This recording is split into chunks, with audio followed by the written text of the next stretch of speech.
চলতি বছরের শেষেই সাধারণ নির্বাচন হবে বাংলাদেশে। বুধবার এমনটাই জানালেন সেদেশের অন্তর্বর্তী সরকারের প্রধান মোহাম্মদ ইউনূস। বুধবার ঢাকায় সরকারি অতিথি নিবাস যমুনা ভবনে ইউনূসের সঙ্গে সাক্ষাৎ করতে গিয়েছিলেন জার্মান সরকারের অন্যতম কমিশনার জারাহ ব্রুন। সেখানেই ইউনূস ভোটের সম্ভাব্য সময়ের কথা জানান। জার্মান সরকারের প্রতিনিধির সঙ্গে আলোচনায় বাংলাদেশ সরকারের প্রধান উপদেষ্টা জানান, বার্লিনের সঙ্গে ভিন্ন মাত্রার সম্পর্ক গড়ে তুলতে চায় ঢাকা।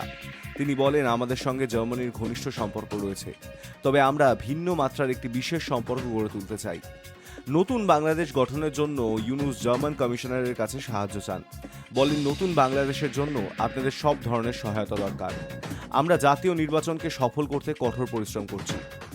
গত কয়েক মাস ধরেই শেখ হাসিনা পরবর্তী বাংলাদেশে নির্বাচন আয়োজন নিয়ে আওয়ামী লীগ বিরোধী দলগুলির মধ্যে দ্বন্দ্ব তৈরি হয়েছে। দ্রুত জাতীয় সংসদের নির্বাচন চেয়ে বিএনপি ক্রমশ অন্তর্বর্তী সরকারের উপর চাপ বৃদ্ধি করেছে। অন্যদিকে জামাতের নেতৃত্ব চাইছেন এক্ষেত্রে ইউনূসকে প্রয়োজনীয় সময় দিতে। গত 5ই অগস্ট প্রধানমন্ত্রী পদে শেখ হাসিনার ইস্তফা এবং ঢাকা ছেড়ে দিল্লিতে আশ্রয় নেওয়ার পরে প্রাথমিকভাবে ইউনূস সরকারের সঙ্গে বিএনপির সখ্য ছিল, কিন্তু নির্বাচনের জন্য তাগাদা দিয়ে ক্রমশ জামাতের সঙ্গে দূরত্ব বাড়াচ্ছে খালেদার দল। রাজনীতি, অর্থনীতি, প্রশাসনের সার্বিক সংস্কার কর্মসূচির নাম করে ইউনূস এবং অন্তর্বর্তী সরকারের সামিল বৈষম্য বিরোধী ছাত্র আন্দোলনের নেতারা ভোট পিছিয়ে দিতে চাইছেন বলেও অভিযোগ তুলেছে বিএনপি। High news network.